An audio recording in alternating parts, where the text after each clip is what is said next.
मैं कल शाम की घटना आपसे शेयर करना चाहती हूँ, जो भी ध्यान के दौरान मेरे साथ हुई है। मैं उस बारे में बात करूँगी।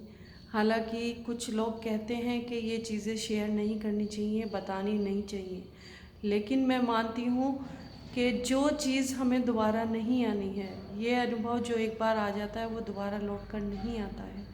तो क्यों ना हम इसको शेयर करें, क्यों ना हम एक दूसरे को बताएं, एक दूसरे के सहयोगी बने। हो सकता है मेरा अनुभव किसी के काम आए, किसी का कुछ ऐसा असमंजस हो या कोई ऐसी स्थिति हो कि उसको समझ ना आ पा रहा हो कि ये अनुभव होता है या हमारी कोरी कल्पना है।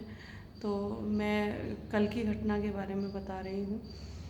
कल जब मैं ध्यान के दौरान बैठी तो मुझे कुछ टाइम बाद लगा कि जैसे मैं कहीं ऊंची पहाड़ी पर चढ़ गई हूँ, और ऊंचे पहाड़ पर चढ़ने के बाद वहाँ कुछ समतल सा एरिया आता है। समतल से एरिया में चलने के बाद मैं बिल्कुल उस पहाड़ी के एंड पर पहुँच जाती हूँ, जहाँ से मुझे सब कुछ दिखाई दे रहा है, नीचे का सब कुछ।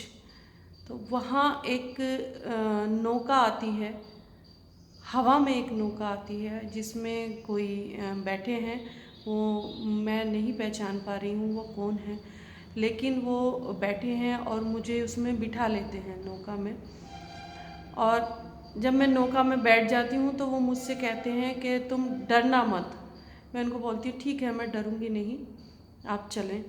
तो वो मुझे ले जाते हैं हवा में। हमारी नौका चल रही है, बह रही है, तैर रही है, कुछ भी कह सकते हैं, वो हवा में है।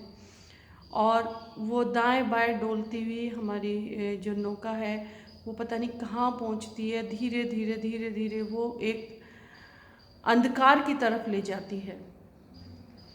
जब हम उस अंधकार में एंटर होते हैं तो वो अंधेरा ऐसा होता है, बहुत ही डरावना होता है अंधेरा, बिल्कुल अंधेरा, जहाँ कुछ नहीं दिखाई दे रहा था। सिर्फ ये था कि हाँ मैं हूँ, अपने होने का एहसास मुझे लगातार बना रहा। कुछ टाइम बाद जब हम उस अंधेरे से बाहर निकलते हैं तो रोशनी नज़र आने लगती है। रोशनी जब नज़र आती है वो धीरे धीरे रोशनी आग में परिवर्तित हो जाती है। पहले थोड़ी धीमी आंच होती है, धीमी आग होती है, हम उस आग के अंदर से गुजरते हैं। जब हम गुजरते जाते हैं तो कुछ टाइम बाद हमारी जो नौका है वो भी गायब हो जाती है। जो उसमें मुझे बिठा कर ले जाते हैं वो भी गायब हो जाते हैं, और मैं भी गायब हो जाती हूँ। सिर्फ एक स्प्रिंग जैसा कुछ मुझे दिखाई देता है कि हाँ, कुछ स्प्रिंग जैसी चीज़ है जिसका एक छोर बाहर बाहर की तरफ बंधा है, दूसरा छोर उस आग की तरफ चलता चला जा रहा है, चलता चला जा रहा है। और वो आग है कि ख़त्म होने का नाम ही नहीं ले रही है। बहुत ज़बरदस्त अग्नि है, बहुत ज़बरदस्त अग्नि है। तो उसके बाद जब वो सिरा चलता जाता है, अचानक मेरी दोनों हाथ की उंगलियां आपस में फंसती हैं और मेरे दोनों हाथ सिर के ऊपर जाके पूरी बॉडी 2 बार शेक होती है। जैसे शेक कर देते हैं पूरी, उस तरह से बॉडी शेक होती है और मेरे गूज़ बम्स बाहर निकल आते हैं। मैं अभी तक उस फीलिंग में हूँ, अभी तक मैं उससे बाहर नहीं निकली हूँ। तो मैं हालांकि समझ नहीं पाई मैं कहाँ गई थी, मुझे कुछ नहीं पता है। बस इतना पता है कि हाँ, मैं जहाँ भी कहीं गई थी मैं अपने शरीर के साथ जुड़ी हुई थी, मैं अपने शरीर से अलग नहीं हो पाई। तो शायद मैं वापस आ गई हूँ उस वजह से कि मैं अपने शरीर को नहीं छोड़ पा रही थी। तो उसके बाद मैं अपना थोड़ा बहुत जो भी मेरा ध्यान साधना का और प्रक्रिया होती हैं, बहुत सारी चीज़ें ऐसी होती हैं जो बताने में नहीं आती हैं। हमने क्या देखा, क्या महसूस किया, बस जितना मैं बता सकती हूँ इतना ही बता पाती हूँ। इससे ज़्यादा बताना मेरे बस में नहीं है। बहुत कुछ चीज़ें ऐसी हैं जो हमारे शब्दों से परे हैं, हमारी कल्पना से परे हैं। ये मेरी कल्पना नहीं है, क्योंकि ये चीज़ें मैंने कभी पढ़ी नहीं है अपनी ज़िंदगी में। मैं कभी कोई शास्त्र, कभी कोई उपनिषद या इस तरह की चीज़ें नहीं पढ़ी हैं सिवाय गीता और रामायण के।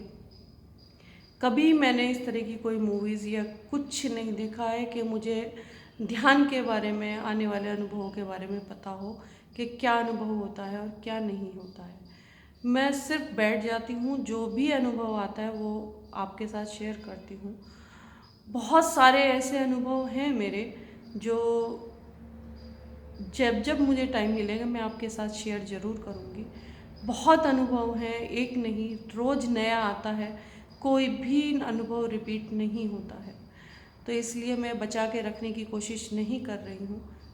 बहुत देख लिया कि कोशिश करती हूँ कई बार पकड़ने की कि पिछला जो अनुभव था वो बहुत अच्छा था, मुझे दोबारा हो जाए, लेकिन वो अनुभव दोबारा नहीं आता है, कितना भी मैं कोशिश कर लूँ।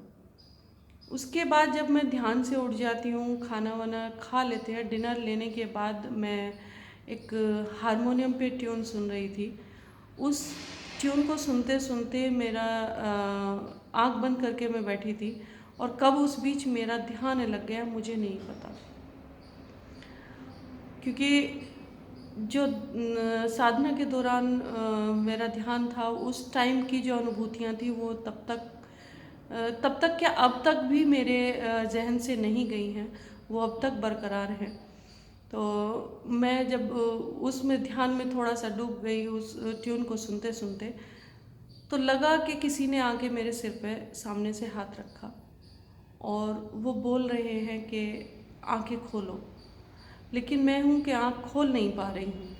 वो उन्होंने मेरे से 2-3 बार बोला कि आंखें खोलो, पर हाँ, उस आँख बंद करे करे मुझे ये महसूस हो गया था कि वो लग रहा था कि जैसे कृष्णा जी मेरे सामने खड़े हैं। वो काफ़ी बड़ा रूप है और वो उन्होंने मेरे सिर पे हाथ रखा है। तो मैं जब आंखें खोलती हूँ तो वो जो भी फीलिंग मैं आँख बंद करे हुए महसूस कर रही थी, वो आँख खुले भी मुझे महसूस हुई कि हाँ, कन्हैया जी हैं सामने। वो अभी भी हैं कि उनका हाथ मेरे सिर पर रखा है। मुझे इस तरह की अनुभूति हो रही है, अब भी हो रही है।